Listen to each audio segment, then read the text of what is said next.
My name is Janine Walston, a brain tumor survivor since 1998. I have shared my story previously and will simply state that I've had 3 week brain surgeries in 1998 at NIH, 2011 at UCSF, and 2013 at UCLA. Because the tumor went from oligoastro to anaplastic astrocytoma in 2013.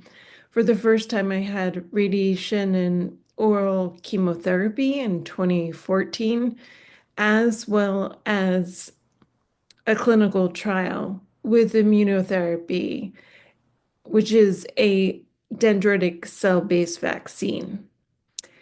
In my path, I also was told when I had a colonoscopy for the first time at 45 years old that I had a lot of polyps, and also went to a genetic counselor.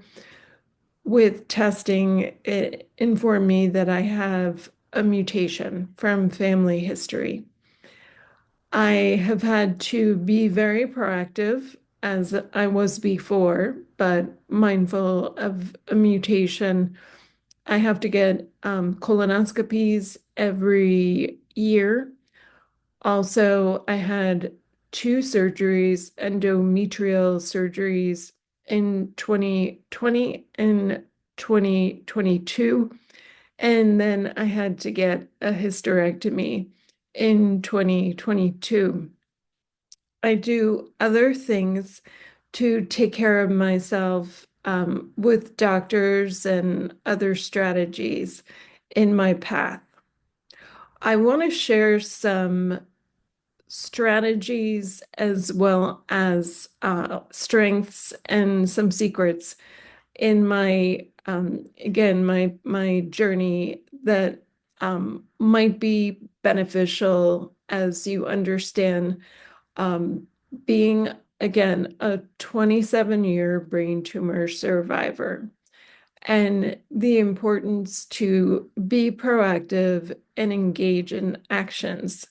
It can be very different for yourself, of course, and yet perhaps what I'm about to share will be meaningful in some ways. So first, I want to emphasize the importance of oncologists who have a lot of experience with the type of tumor.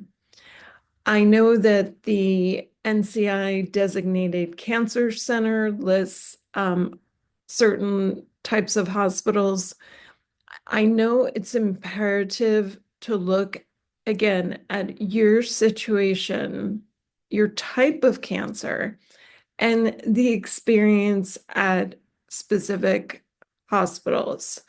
That is imperative. I know that that has helped me in my journey. I know that has also been helpful for other cancer patients. And it really makes a difference with how frequently, for example, through science, how frequently a surgery has happened for a type of cancer, and how that experience really goes a long way for the excellence and innovation using different strategies. And as I just noted, innovation is paramount. Certain hospitals do standard of care and they're not thinking outside of the box, meaning for them to not have the innovation. Find hospitals that are very proactive with innovation, thinking outside of the box to the best of their capacities, and for yourself and your journey, what you can do. So another factor is pills and other treatments are not always the case. 24/7 gives you time to do so much in your path, in your healing journey. And that can be from during treatments, it can be after treatments, it can be a recurrence, it can be cancer prevention, and it can be defined as life in general.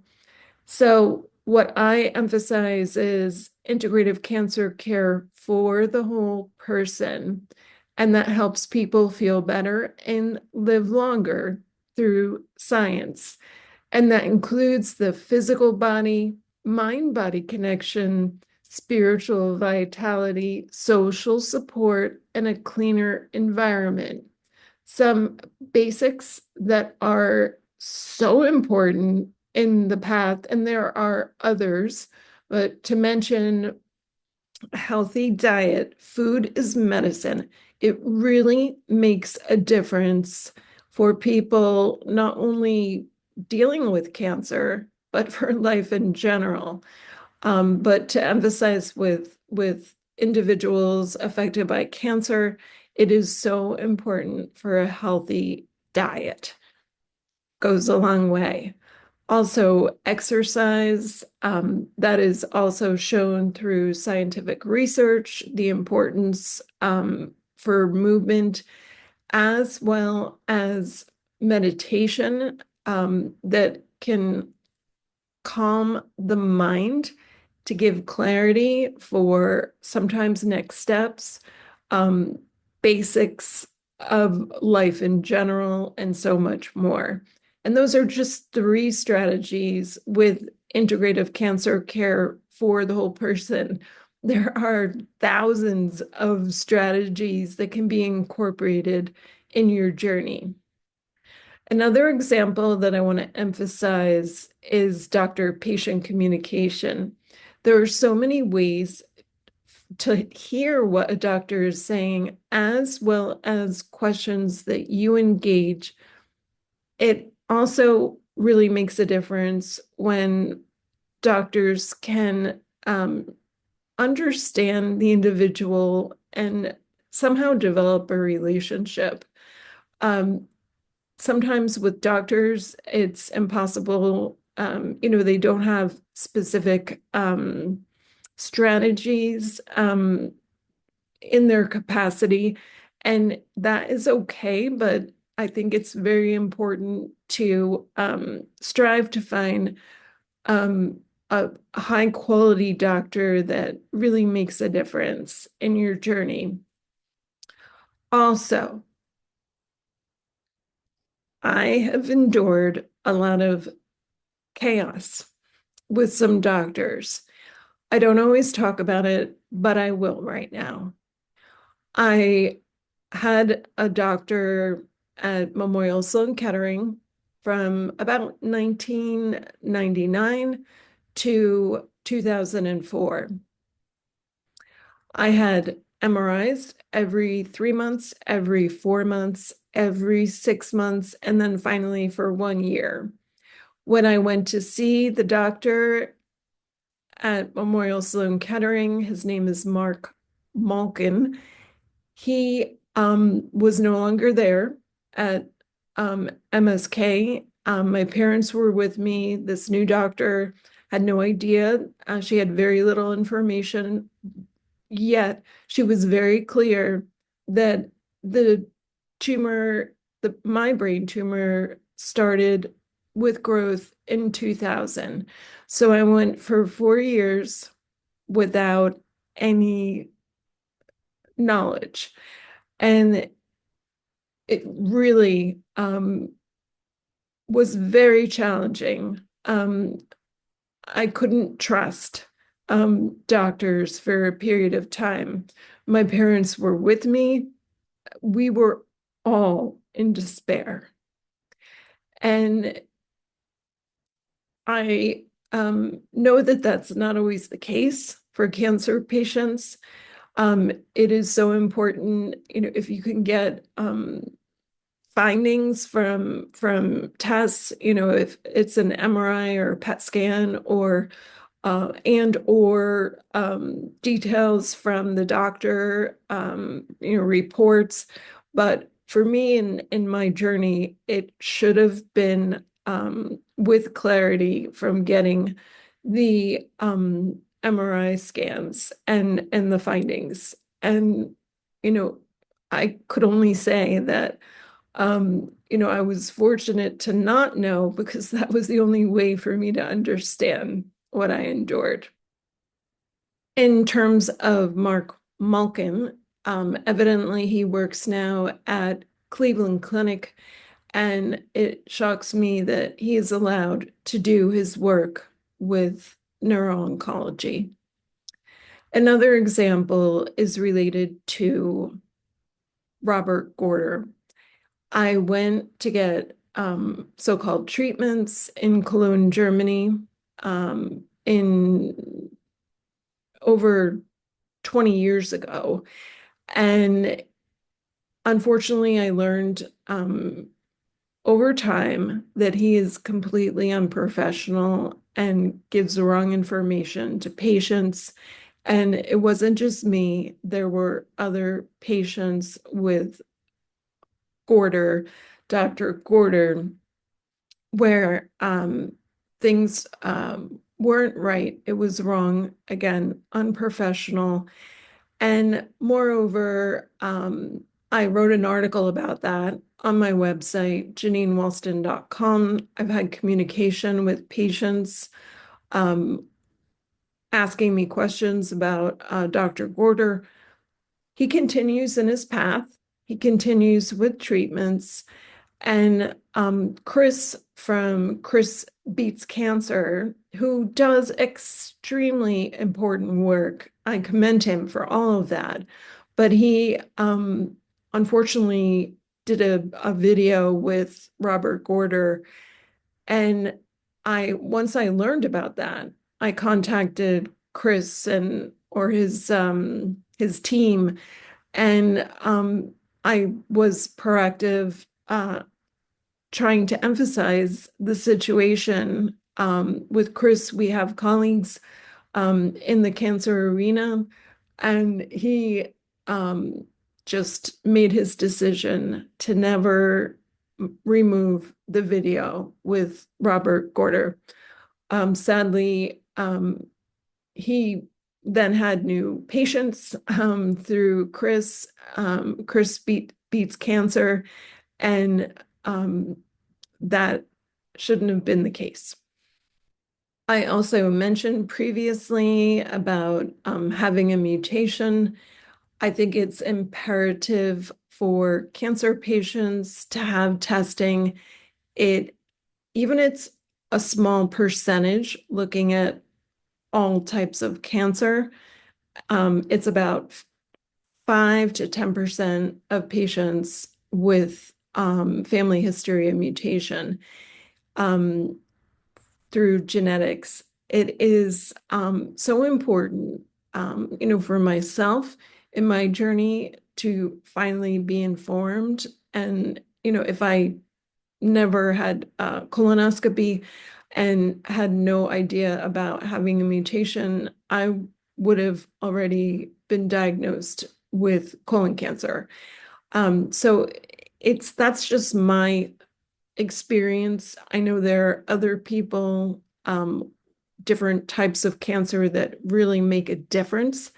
And I know that in my opinion, there should be testing done and it should be covered by health insurance. It's not expensive and in general, and it really is so important. In my journey, I was the first person in my family, and ultimately my grandma was diagnosed with pancreatic cancer. She died in her 90s within 2 weeks. And my brother has acoustic neuroma that he was diagnosed about 8 years ago or 7 years ago. So again, it was just me first in my journey, not thinking that I had any family history. And it was only through a colonoscopy that informed me. So just to be clear and emphasize, I think that testing, genetic testing is really important for people with cancer. I've mentioned previously that cancer financial assistance can help people in their path dealing with cancer. Um, and there are so many resources that can provide help. It, people don't really understand, in my experience, how expensive cancer is. It's not just during treatments, it's over time. It is so important for people to understand that there are resources, cancer financial assistance, support that can go a long way, and to also be aware that it's not easy. It's not easy, depending upon the age and how much money people have. And, certainly I was diagnosed when I was 24. I had nothing working in the US Congress. I had nothing in my bank account. So, there are so many stories like this that are real, and trying to find strategies. And when people don't have health insurance, that is chaotic as well. So there are resources, and I hope that on my website, JanineWalston.com, you can look into that as well as other places that can provide financial support. I want to emphasize that passion and meaning can make such a difference for people in life in general, and different levels of joy, to really find what is meant for each individual in their lifetime. For me, when I was diagnosed with a brain tumor, I was working in the US Congress. I wanted to become an attorney, and things shifted as, I was looking for work. I wanted to join the cancer community. I did that, prominent cancer nonprofits. I was a consultant to FDA and NCI. I worked for, at the time it was called the National Center for Complementary and Alternative Medicines Clearinghouse. And then I went in many different directions. Now I'm a cancer coach, consultant, speaker. I'm an artist, artoflifeharmony.com. And sometimes when there's a desire, a vision for work with meaning and purpose, a specific passion can suddenly become unclear when, in my journey where I thought that things were going to work out, and it hasn't, just with some examples or some situations. So it is so important just to find, to whatever you can do to find new strategies. It might not come forth, um, in 24 hours, the same day. And yet, as I trust, things will come forth sooner rather than later. That is my hope. Finally, I want to emphasize the importance of gratitude and love. And gratitude is an omnipresent dance that can show that there are so many experiences that are meaningful. And to be in that level of awareness really goes a long way. to find that gratitude in your own journey. And in terms of love, love is the answer to love myself, for other people to love themselves, and to love others. And that is a powerful force for optimal health and healing. So I extend to you my love once again, and I wish you optimal health and healing. If you want to reach out to me, I have three websites: JanineWalston.com, healingfocus.org, and artoflifeharmony.com. I wish you all the best in your journey, and thank you for listening. Take good care. Bye-bye.